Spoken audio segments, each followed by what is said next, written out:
All right. Okay. So we have hopefully an interesting topic today, unpacking the war with Iran.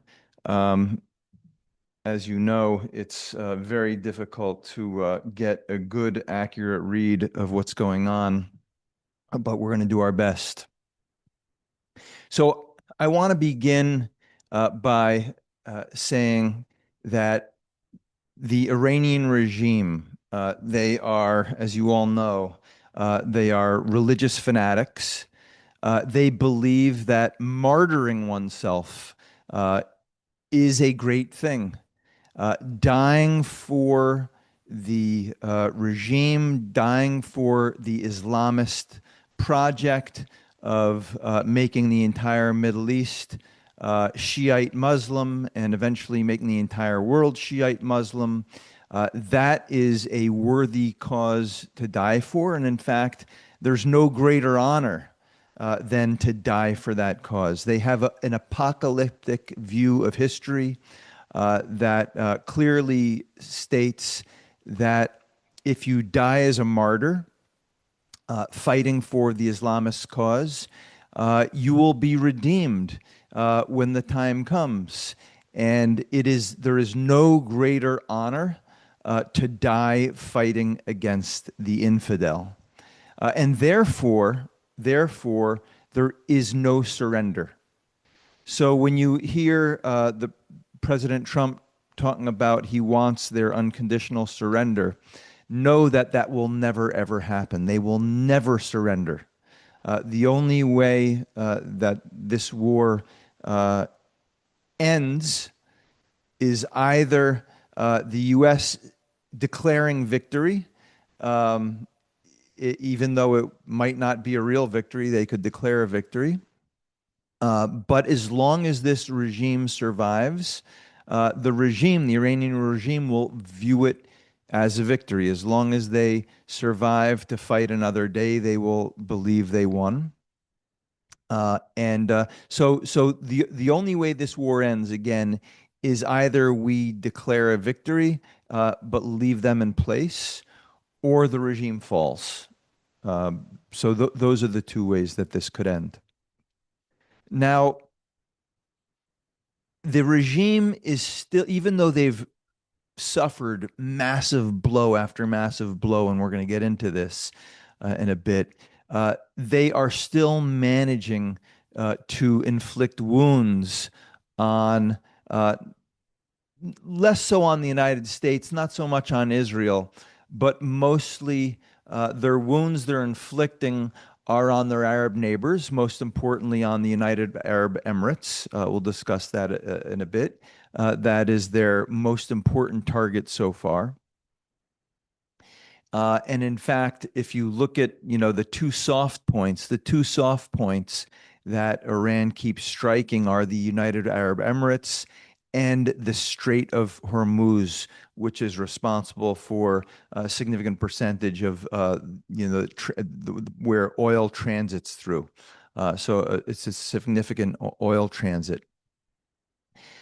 So those are the two soft points, and the goal of the Iranians is to wear down the alliance of the United States, Israel, and the Arab countries.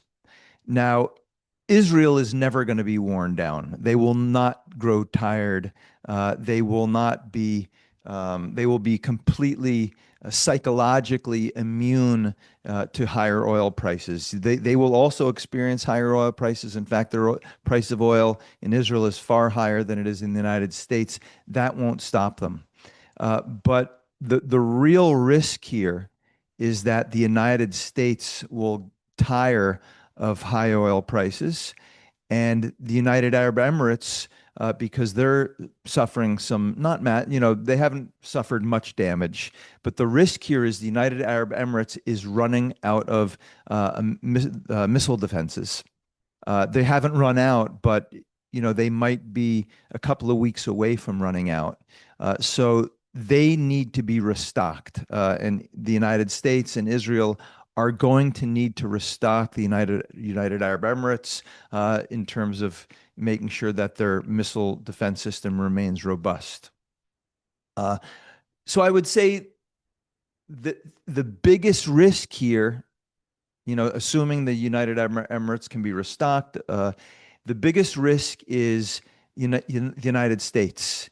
And how soft are we psychologically? You can see that when the price of gasoline rises by 70 cents to a dollar, panic ensues in the United States. The media has a meltdown. All the talking heads have a meltdown, and the support for this war begins to diminish in the amongst the American public. So that is the real risk. And the mullahs in the Iranian regime, they understand it. And that's why really the focal point of their attack is the Strait of Hormuz. That's where they think they can get the United States to just sort of walk away. And that's why so much of their effort is geared towards the Strait of Hormuz. Now, the other thing I want to note before we get into the nuts and bolts of where the war stands is the mullah regime, the Islamist regime, and the IRGC, the core, most elite part of the Iranian military. They are like parasites in the Iranian society. They impose themselves on the Iranian people, and but they're not of the Iranian people. They do not represent the Iranian people in any way. And this is a very important difference from what we've seen in Gaza, for example, where in Gaza, Hamas had and still continues to have a lot of support. And the views of Hamas that they want to wipe Israel off the map, that is very much, even if people in Gaza get angry at Hamas and they feel like Hamas hasn't done a great job of governance, they all share that view that their great enemy is Israel and the United States. But the Iranian people do not share the same ideology as the mullahs and the IRGC, right? The mullahs and the IRGC are an implant. They're a foreign entity that sits on top of and suppresses the people. And the people have a very different worldview. We've talked about this at length. They're very pro the United States. They have no problems with Israel. They'd love to have a friendly relationship with Israel. So when you have this parasitic relationship, the IRGC and the mullahs leech off of the Iranian people. They need the tax revenues of the Iranian people in order to survive, but they don't represent the people. And in fact, it's quite the opposite. So it's not a sustainable situation.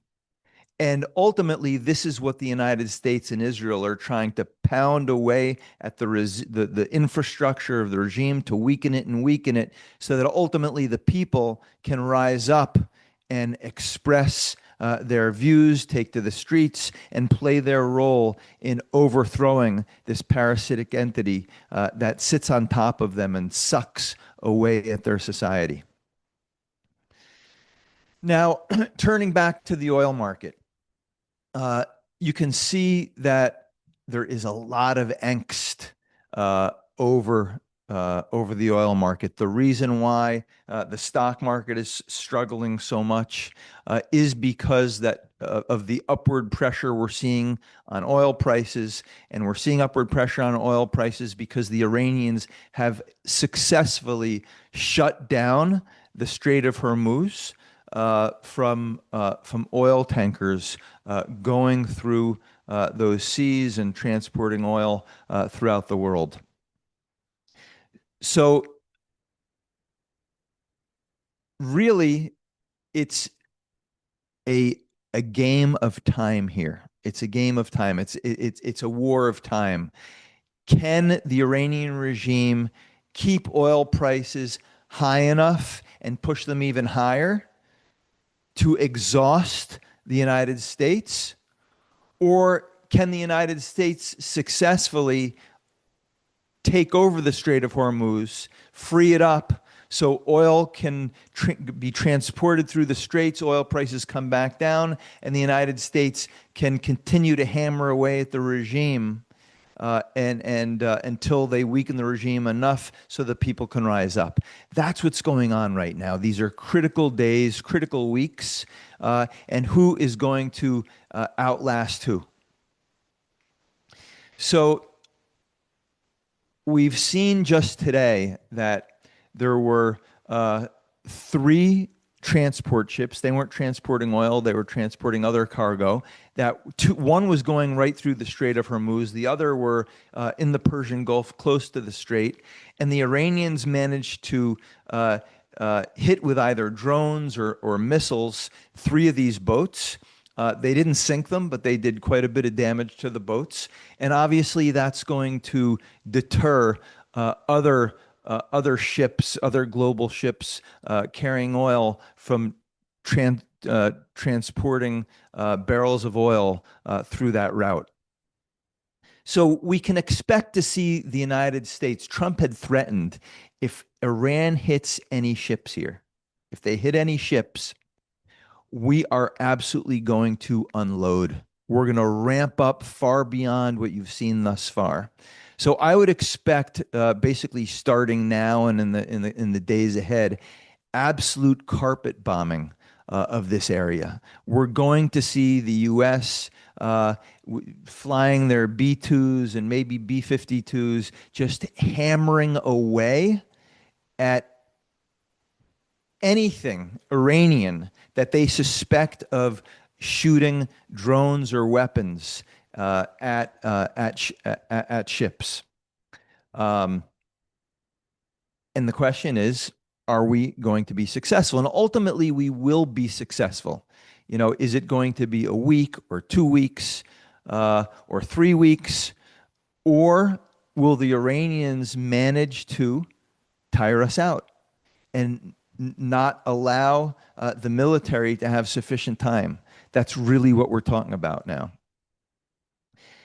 Now, I'd like to compare. So many people are saying that this is an oil crisis, right? And are we actually seeing a massive oil crisis? So I thought it would be useful to take a look at some real oil shocks in history to see how they compare. So the first major oil shock that the world experienced was in 1973, and that was known as the Yom Kippur War, or the Arab-Israeli War, when, because the United States gave backing to Israel during that war, not a lot of backing, a little bit of backing, definitely moral support more than any substantial military support. During that embargo, where the oil producers of the Arab world they stopped shipping oil to the United States, and that was a time where the United States was entirely dependent on Middle Eastern oil. Today we're not. Today we're actually completely self-sufficient in oil. We don't need even a drop of oil from the Middle East.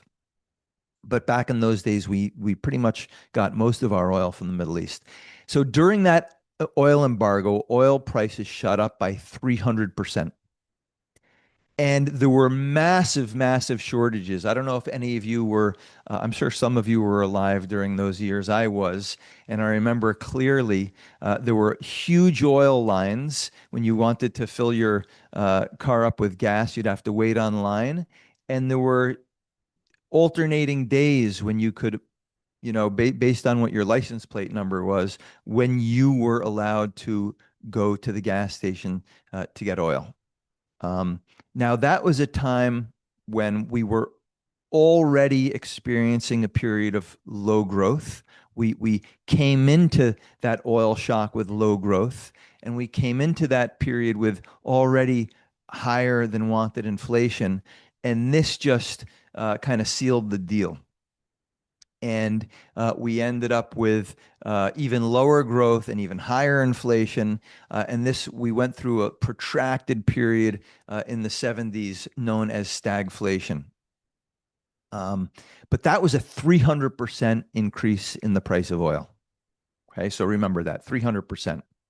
The next major oil shock we had was in 1990, and that was the first Gulf War, when Saddam Hussein in Iraq went into Kuwait and was making a big attempt to take over Kuwait. Um, and uh, and during that war, oil production out of Kuwait was essentially shut down. The concern was that he was going to, after rolling into Kuwait, he would continue and take over Saudi Arabia. And in those days, those countries really didn't have enough military defense to defend themselves. So the United States came to the rescue. But during that period, oil prices went up by 120%. Okay. And we had a recession immediately thereafter. Now, that is often called the Gulf War recession, the recession of 1990-91. It's often called the Gulf War recession because oil prices went up by so much, and then we quickly went into a recession. But it wasn't simply the price of oil that caused that recession. There were a lot of other factors that contributed it to the recession. And I would argue if it was only the price of oil spiking, we probably would not have had a recession. What else was going on? Well, we talked about the 1970s was a period of very high inflation, and we really never recovered from that. We had very high inflation that lasted all throughout the 1980s. The Fed really didn't do much about it until the late 80s when a guy named Paul Volcker became the head of the Fed.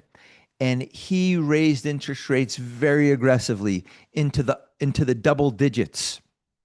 And those high interest rates had a dramatic impact on not only ultimately bringing down inflation, but he brought inflation down by actually causing a recession. And he knew he was going to cause a recession by jacking interest rates up that high. He knew it, but he thought it was well worth it. It was a worthwhile trade-off because you couldn't continue to have inflation at double-digit rates. That was terrible for the American people, terrible for the economy. So he made a decision to cause a recession in order to bring down inflation. So then you had the oil shock on top of that. And so the economy was already sliding aggressively before oil prices went up by 120%. Now, on top of that, you had a banking crisis, what was known as the S&L, the Savings and Loan Crisis. 100 savings and loans institutions failed, and over 1,000 banks went under during this time period. So when you have the banking sector coming under, experiencing massive stress, that results in what's known as a credit crunch. No one could qualify for loans. Households couldn't get loans. Businesses couldn't get loans. And when you can't get loans, what do you think happens to the real estate market? Well, so simultaneously, you had this S&L crisis, you had a sort of a mini banking crisis, and you had the commercial real estate market basically collapse. And as a result of that, the construction industry collapsed. So you had all these factors, one after the other, and you end up with a recession. Now, during this period, between July of 1990 through October of 1990, the stock market dropped by 20%. Okay, the stock market dropped by 20%. And what's really interesting here is the stock market bottomed about 5 months before the recession ended. So the recession was still going on, but the stock market had already priced in the recession and it started to rally. Okay, so by October, the stock market picked up. When did when did Iraq invade Kuwait? In August. So they invade in August. 2 months later, the stock market bottoms and we already begin a rally. Just interesting to note. So it very well could be, and that war went on for some time. It wasn't a blink of an eye, and the market started to turn. So you could easily get this stock market today. We're not going to have a rally, a recession, and there's no reason to think our stock market needs to fall by 20%. But you could have the stock market rally in the middle of this war, and that's just an interesting point. Now, the next time we had what was known as an oil shock, a big rise in oil prices, was in 2003, and that was the second Iraq War when George W. Bush invaded Iraq to overthrow Saddam Hussein. Oil prices at that time rose by 40%. Okay, so so we've talked about in 1973, the oil prices rose by 300%. In 1990, they rose by 120%. Now, in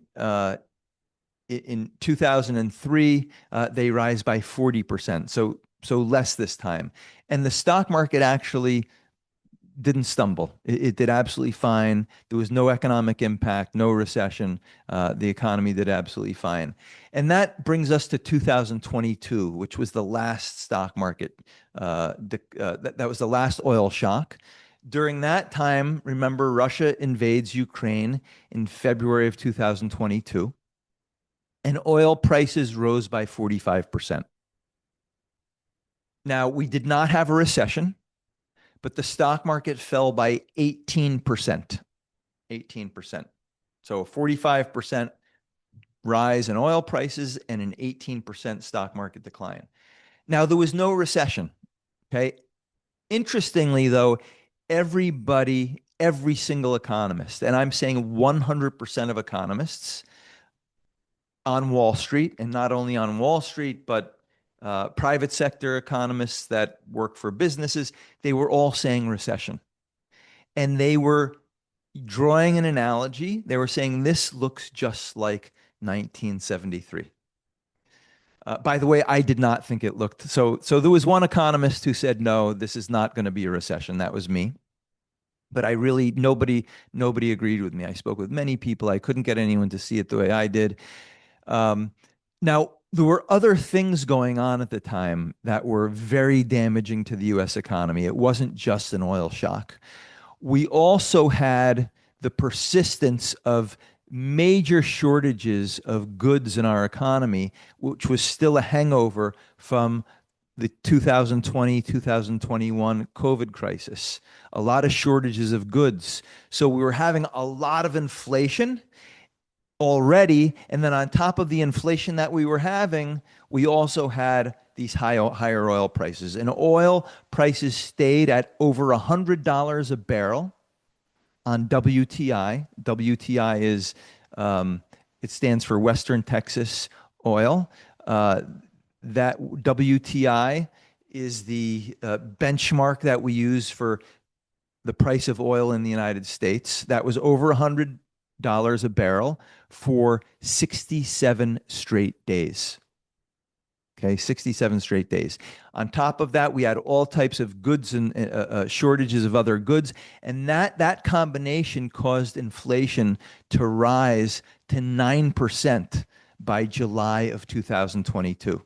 And as a consequence of that, the Fed raised interest rates from 0% all the way up to 5.5%. And that was the most aggressive series of interest rate increases by the Fed since the 1980s, when that gentleman I mentioned earlier, Paul Volcker, was chairman of the Fed. Okay. And that's why everyone thought we were going to have a recession, because you had such a aggressive increase in interest rates. They weren't worried so much about oil being above 100 for 67 straight days. That's not where all the focus and worry was. It was on the Fed raising interest rates so aggressively because we had such a huge inflation problem. Okay. Yet no recession. The stock market fell 18% between August and October. So it was essentially a 3-month decline, 18% decline, and the market bottomed in October, and we went on a run that essentially never stopped in the stock market. And that brings us to today, the 2026 war with Iran. So between a few days before the war started and today, how much have oil prices gone up? They've gone up by 21%. Okay. Do we have any other serious economic problems right now? No, we do not have a banking crisis the way we did in the 1990s. We don't have inflation of 8 or 9% the way we did in 2022. We have an economy that does not depend on foreign oil, right? We get all our oil from internally. So the United States, we are not dependent on oil from the Strait of Hormuz. Other countries are, but thankfully we're shielded from it. Furthermore, even though oil prices in this country are also going up, because when oil goes up in one place, it goes up everywhere. It's a global market, but we're far less dependent on oil than we've ever been before. We have a far more efficient economy. We rely on all other different kinds of energy sources other than oil. So every $5 or $10 increase in oil prices has a much more reduced impact on our economy than it used to a couple of decades ago. So we're far more immune. Now, nevertheless, you have all this hysteria that these higher oil prices are going to cause this terrible shock in the United States. So, I just filled up my car with gas. It's less than $1 higher than it was before the war started. But yeah, instead of filling up my tank for $48 or for $48.50, I filled it up for to fill my entire tank. It cost me $50. So it was a bit more, not much. But we're in a panic about it. We're in a panic about it. Now, we should be doing something about it. But is this a reason to call off the war and to let this regime survive? I certainly hope not.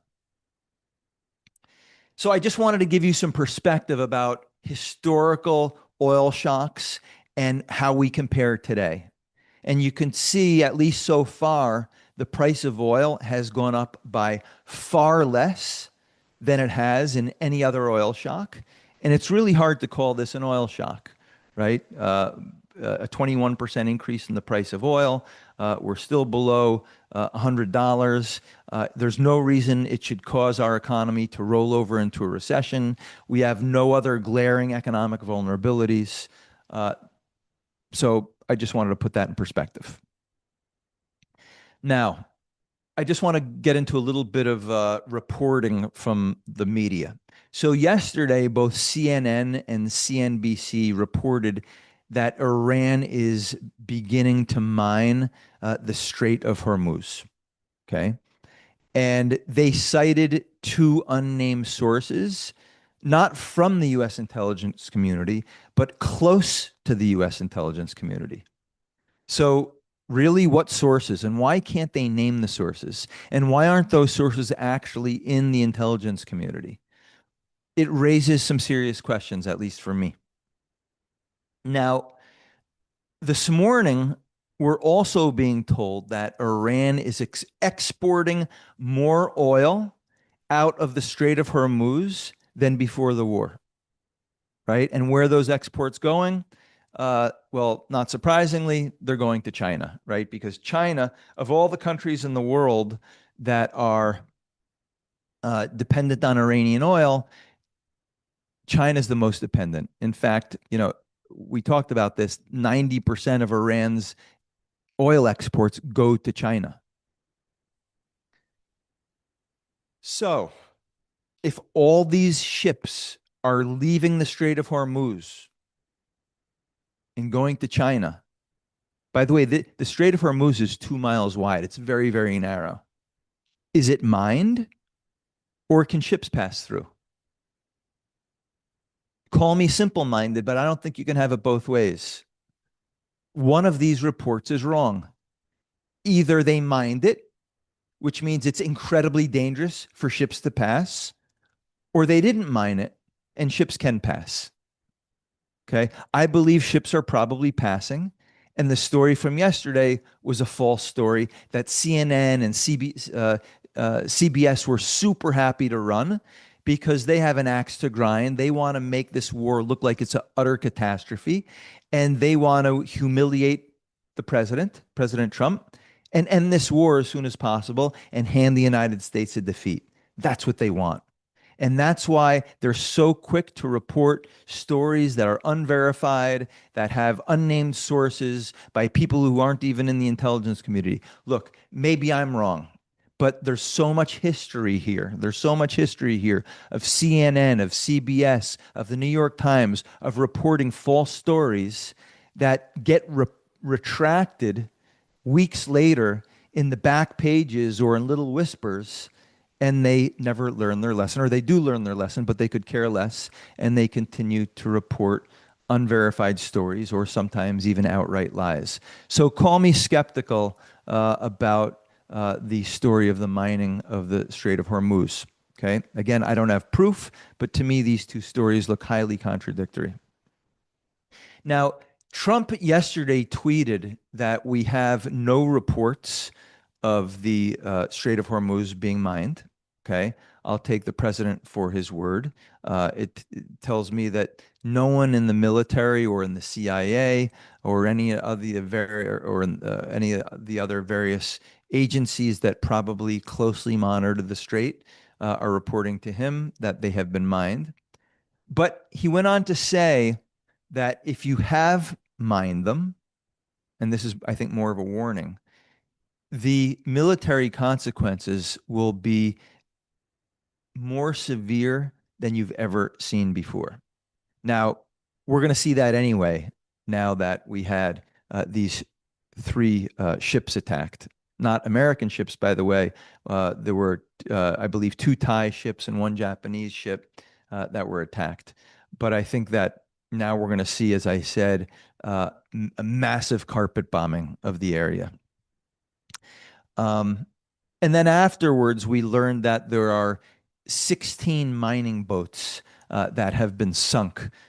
Just, that was yesterday. Maybe it's even more today, but it was just over a few hours that they sunk 16 mining boats. Now, it's important to note, and I think I said this earlier. If I apologize if I said it already. They have all these speedboats. They have hundreds and hundreds of speedboats that are capable of mining the waters. They're capable of firing missiles. And these boats need to be taken out. And we are taking them out. But because there's so many of them, it takes some time. But in order to really liberate the Strait of Hormuz and put it under U.S. control, those speedboats need to be eliminated. Now, returning to the oil news, because this is important. This morning we had the International Energy Association. There's 32 countries that comprise the International Energy Association. This agency came into existence after the 1973 Yom Kippur War. It came into existence in 1974 as a direct result of the embargo of oil on the United States. It consists of 32 countries. They stockpile barrels of oil in case of emergencies such as this. So they are holding these 32 countries have stockpiled 1.8 billion barrels of oil. That is equivalent to 124 days worth of lost supply from the Gulf area.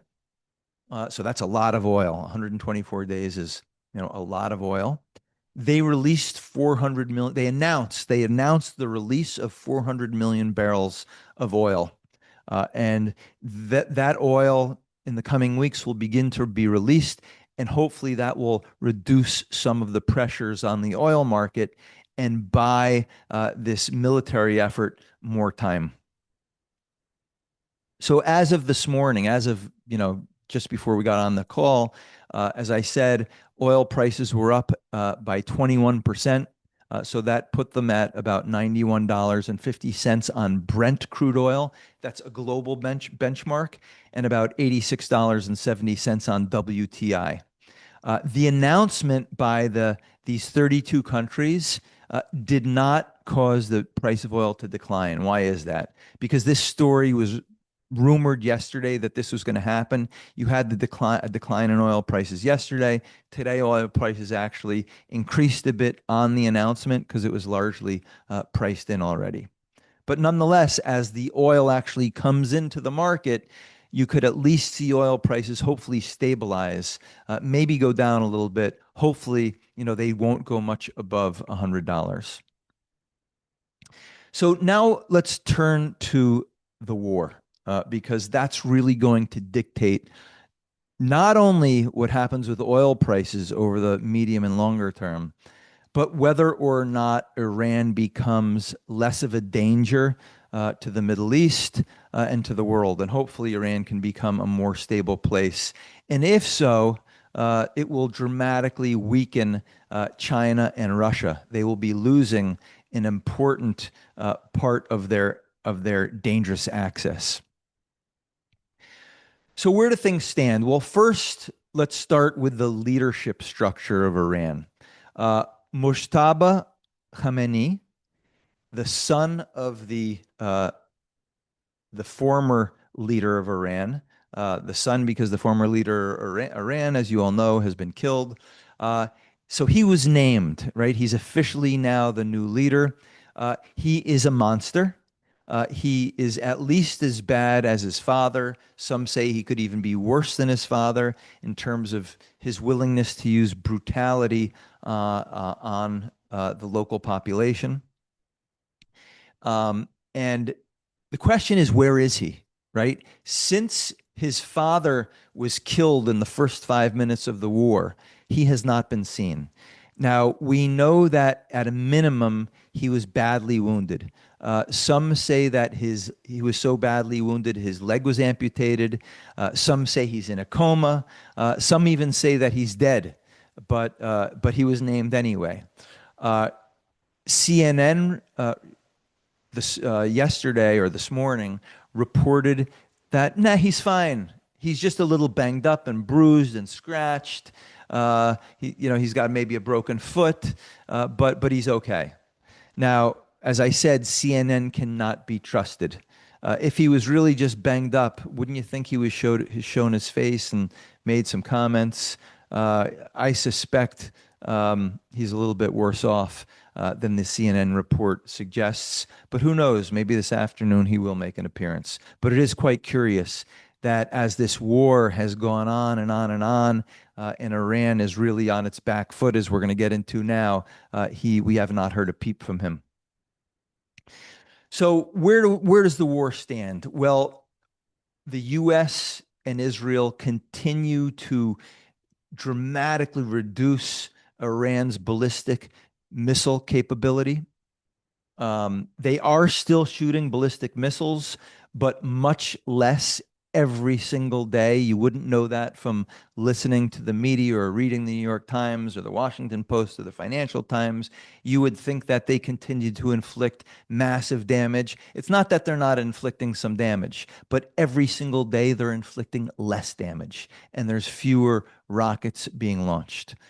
From what I understand, at the very beginning of the war, they had 460 missile launchers. As of yesterday, they had 150 left. Maybe it's less today. Now, more damaging than at this point than their ballistic missiles are their drones. And it is really their drones that is inflicting most of the damage on the Arab neighbors, and like I said earlier, most specifically the United Arab Emirates. They have had almost no success against Israel with their drones. They have launched 1,000 drones at Israel, and only two of those drones got through Israeli airspace. The rest of them were shot down. The Gulf states have had more trouble with them. Um, Now, the UAE, United Arab Emirates, has been their most important target. Why is that? Because it is, of all the Arab countries, they are by far and away the most moderate. They have total peace with Israel. All they want is peace and prosperity for their people. Peace and prosperity. They have zero interest in jihad. So that is the principal reason why they're the biggest target. But as I said earlier, they're running out of interceptors. Now, here's an interesting thing. There is one country that has tremendous experience For with what? intercepting drones, We'll be and back. that country is Ukraine. And their expertise specifically is intercepting Iranian drones. They're called Shahid drones. And that is the type of drone Russia gets all of its drones, Shahid drones from Iran. And Ukraine over time has become incredibly skillful. They have tremendous technology. They've developed it themselves. And they are the world expert on intercepting Iranian drones. Now, why is it that the United States, when they were planning this war, why didn't they go to Ukraine and ask for their assistance to shield the Arab countries from Iranian drones? Uh, should have been obvious, but we didn't do it. Why didn't we? This probably was the biggest mistake that we have made during the course of this war. And the answer is pretty obvious because many of Trump's key advisors in the Department of War hate Ukraine and have an affection towards Putin. That is no secret. And they did not want to go to Ukraine and ask for help. And they shielded Trump from this information. They didn't share it with him that Ukraine could actually be of great assistance. But over the last few days, Ukraine approached the Trump administration, Zelensky himself, and said, look, we can help. And Trump said, yes, we want your help. Please help us.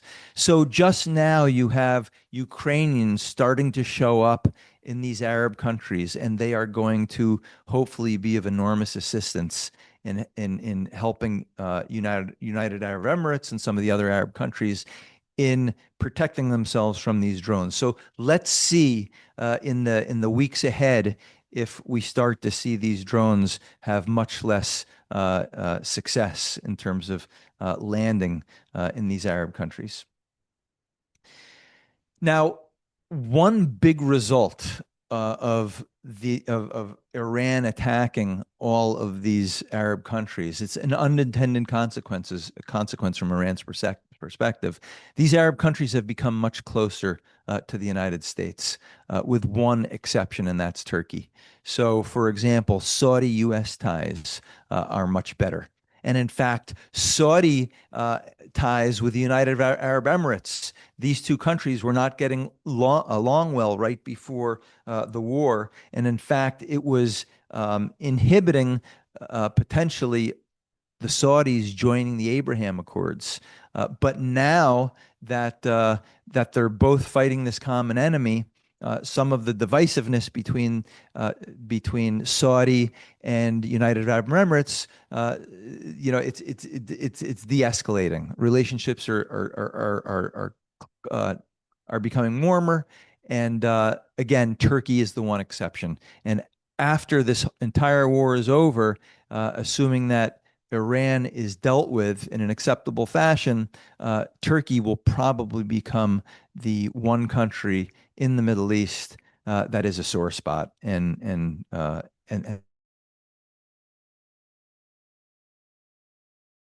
and probably the biggest risk to stability their day.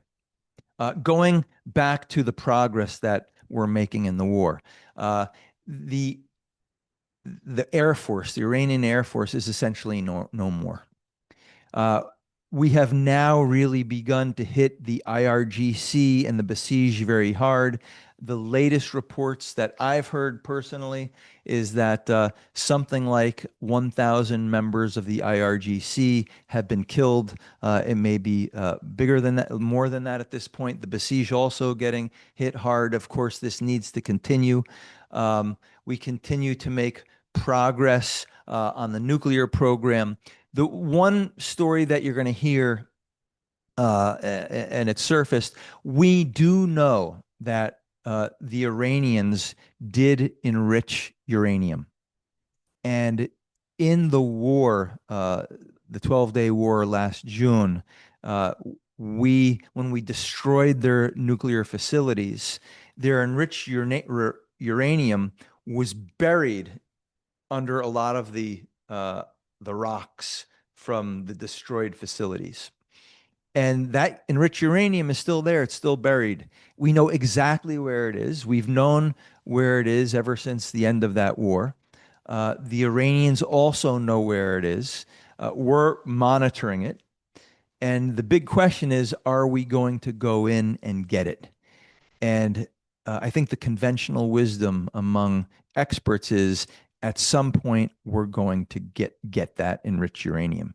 Because once you've gotten that enriched uranium, Iran will not be able to reproduce it, at least for many, many, many, many, many years. And therefore, once you have that enriched uranium in your hands, you have completely taken away that nuclear option from Iran once and for all. So that is an operation that is highly likely. So when you hear people say no boots on the ground, they're not referring to perhaps a few special forces units going in there and getting it. It could be Israeli special forces units. It could be American special forces units. It could be a combination of the two. The military industry. Also, there's not just IRGC, there's other military infrastructure that is also being absolutely hammered. You've heard probably, I wrote about it the other day, that Israel struck some key oil facilities in Iran. And a lot of people complained about it and blamed rising oil prices on that strike. And I want to make it clear here that that strike on those local oil facilities weren't aimed at hurting the domestic Iranian economy. They were not aimed at hurting or damaging Iranian oil fields or Iranian oil refineries. The truth is, both the United States and Israel do not want to damage Iran's oil infrastructure for two reasons. Reason number one is if you really damaged Iran's oil infrastructure, you would cause oil prices to go up another $30, $40, $50. We don't want to do that. Number two, in the event that we do end up with regime change, we want the new government in Iran to be able to get their oil facilities up and running immediately to boost their economy. To enable them to have oil exports, to get those oil exports up and running fast.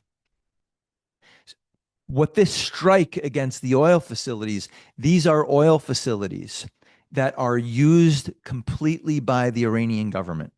They are oil facilities that are directly used by the IRGC and the Basij. They're not used by anyone else in the Iranian economy.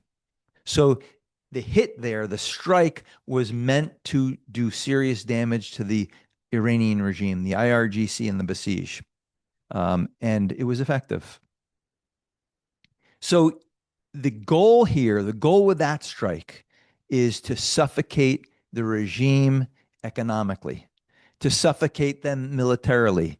We sunk their navy, right? We control their airspace. We actually hit the main bank that is used to pay that was blown up either overnight or this morning. The main bank that is used to pay all the salaries of government officials, as well as the IRGC.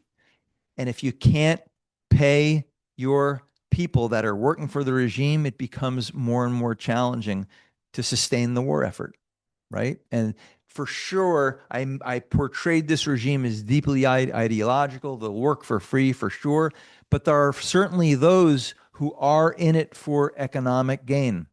And once you take away their economic gain, their incentive to stand against the regime diminishes. This is a war that will be won by logistics, right? It will be won by logistics. That is to say, can we deplete Iran's munitions fast enough to blow them up, to to to cripple their ability to continue to fight before they can cripple the oil market, right? That's what this is really about. They're trying to exhaust US will by crippling the oil market and getting the US population to throw in the towel and pressure the president to quit. And we are trying to destroy their logistics, to incapacitate their ability to finance their war and to fight this war, right? And it's true, Iran is running out of missiles. They're running out of missile launchers, and they're even running out of drones. And the question is, can we make them run out fast enough by blowing them up? Or are they going to defeat us because we do not have the stomach for high oil prices? And the same goes with Hezbollah in Lebanon. They have also entered the fighting. And we are doing, when I say we, this time it's really Israel. Israel is acting alone here with total U.S. Support, but not with U.S. Fighters. We are hitting Lebanese banks where Hezbollah gets its financing. They're not getting any money from Iran anymore because we control the airspace. We've cut off their ability to send anything to Hezbollah. They can't pay salaries to the Hezbollah fighters anymore. So the bottom line here is hopefully the American people will be patient. Our military and Israel's military, they are operating 24 hours a day, 7 days a week. At the same time, are we running out? I said it's a war of logistics. The United States and Israel are both producing weapons around the clock. A lot of times you'll hear that we are running out of weaponry, out of missiles. We're not, okay? The really sophisticated missiles we don't need anymore, right? Airspace is now clear. We can drop not very expensive bombs now, and we're producing weapons again around the clock. We're not going to run out of equipment here. We're not going to run out of missiles. So I want to summarize here. This regime will not quit. They are deeply ideological. We have destroyed their air defense system, at least, if not completely, almost completely. Their offensive capabilities continue to decline. The regime is being decapitated. It continues to be decapitated. We continue to take out high-level targets, people at high command, high positions in the command structure. We took out the head of the high-level people in the IRGC. We continue to take out high-level people in the political apparatus. We are hitting the IRGC hard. Why is that? Why are we hitting the IRGC and the Basij hard? Because this is aimed at regime change. Sometimes Trump says regime change, sometimes he says not regime change. The only reason you're hitting these structures hard, the IRGC and the Basij hard, is for the purpose of regime change, to create space for the Iranian people to rise up at some point. That time is not yet. We will know when the time comes because Trump will say so. And so will the Prime Minister of Israel. They will call the people into the streets. Um, Now, Prime Minister Netanyahu has said that big surprises are coming. Big surprises are coming. And apparently, uh, he has said that there are 5 big surprises, giving no hints. And what I've heard Israeli military analysts say is that really means we have the regime in our grip, and soon we will shake it. Now, it doesn't mean that the United States and Israel have the power to topple the regime, to overthrow it. But to say we have the regime in our grip and soon we will shake it, what that means is we can make the IRGC and the Iranian people begin to think that perhaps this regime may not be here to stay for the long run, to begin to question. Once you shake the regime hard, these big surprises that are coming, you shake the regime hard, you start to make them question. You could start to get IRGC members defect in significant numbers and give the Iranian people the courage to begin to rise up once again. Now, we may be a month away from that. We may be 5 weeks away from that, but that day is coming as long as we stay the course. Now, something that's really important here for the ability of the people to rise up, the regime has shut down the internet. So even though Starlink is present there, it's not really functioning from what I understand. And we need to get that up and running at some point, because without internet, the people of the Iranian people can't coordinate with one another, and it makes it much more difficult to take to the streets if you can't coordinate. So maybe that's one of the surprises, turning on the internet for the Iranian people in a way that the Iranian regime can't stop, can't block it. In terms of the Iranian people, okay, there are sort of new, fresh polls out that I've seen that are legitimate, credible polls. 84% of Iranians are against the regime.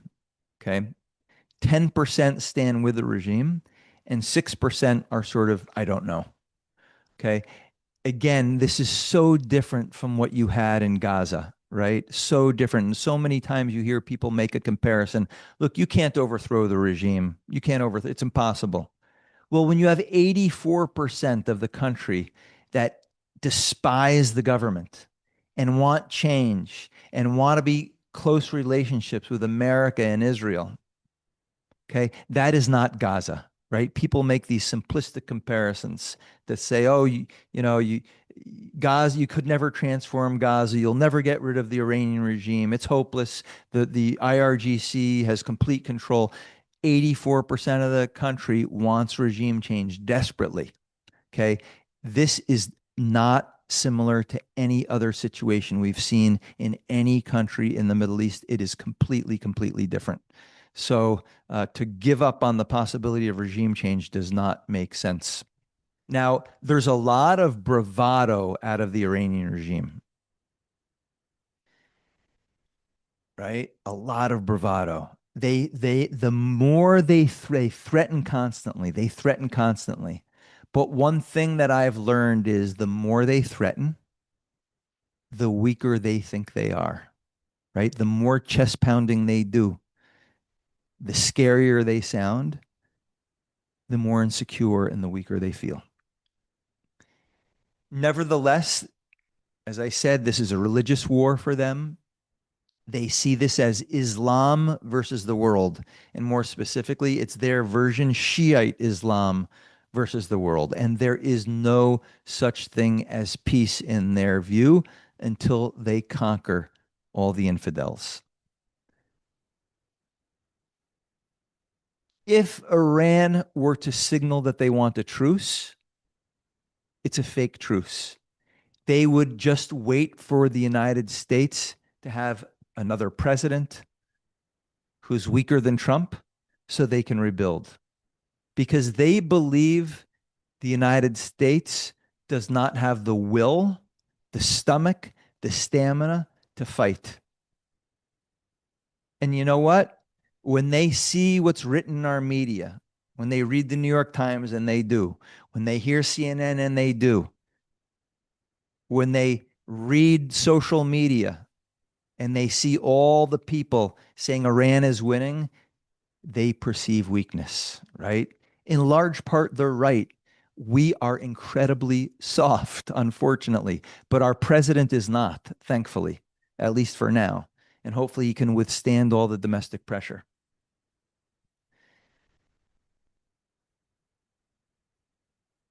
So, if again you look at the media, the social media, the hype, all you see is fear, and they are playing right into the hands. They are repeating Iranian propaganda. But let's be clear, what we're witnessing right now from the US and Israel is the largest air campaign against an enemy country in all of history. You have the two top air forces in the world. Yes, the two top air forces in the world waging a campaign against the Iranian regime. And the Iranian regime is I don't want to say zero outside assistance, because apparently they are getting some intelligence from Russia on where U.S. targets are, so they're getting some assistance, but it's pretty negligible. So you have this huge air force superpowers crushing the regime, and you have a population that's on our side. But on the other side, who's on Iran's side? I say Iran is alone, but they're not really alone. Why? Who's on their side? They have the American media on their side. They have the Democratic Party on their side. They have Tucker Carlson, Candace Owens, Megyn Kelly, Steve Bannon, and all those who follow them on social media. They are rooting for Iran, and they are Iran's greatest weapon. And this is powerful. That's where the pressure on Trump comes from. But if you listen to the American generals and the Israeli generals and anyone who's truly an objective military analyst, either in Israel or in the United States, you get a far more accurate picture of the real story. And the story is the story that I just told you, what we just walked through. Now, Iran, this Iran war must be one of the most one-sided conflicts in history from a military standpoint. The damage that Iran has suffered is 100 times greater than anything it was able to inflict on us, on the Arab countries, on Israel, on Israel. Much of Iran's military power has been demolished in less than 2 weeks. Thousands of major Iranian regime assets were destroyed, and dozens of top Iranian leaders and commanders are dead. It's true, the regime is still standing. It's still standing. But if we can, and they continue to inflict some damage. But the longer this goes on, tomorrow they'll be able to inflict less damage. And the day after that, less damage. And in a week, even less damage. Time is on our side as long as we continue to march forward. That there's even a debate on who's winning this war tells you more about the current state of our country than actual reality. In reality, Iran is being pounded by two military superpowers. And when I'm talking about superpowers, I'm talking about on air, right? Israel's Air Force is a superpower Air Force, and Iran cannot stop any of it. Iran is fighting like a terrorist group because the government is a terrorist organization. What do I mean by that? That it's fighting like a terrorist organization. Its attacks are totally indiscriminate, right? They are attacking population centers of civilians, just like the worst terrorists do. But they're objectively, militarily very weak. Their goal, like any terrorist organization, it's a psychological goal. It's to convince the audiences, most importantly, the audience in the United States, that it's actually quite strong. And again, I can't emphasize this enough. The media in the United States, as well as social media, like all the people on X or many of the people on X, they're full of people who can't tell the difference between who's winning and who's losing, or they don't want to tell the difference because they're so actively against Trump or pro Iran that they're blurring the reality. They are causing so many Americans to miss the picture of what's actually going on and the weak state of Iran's military. Again, this is a very one sided war, and with each day, it becomes more one sided. So that's it, guys. Let's see if there's any comments or questions.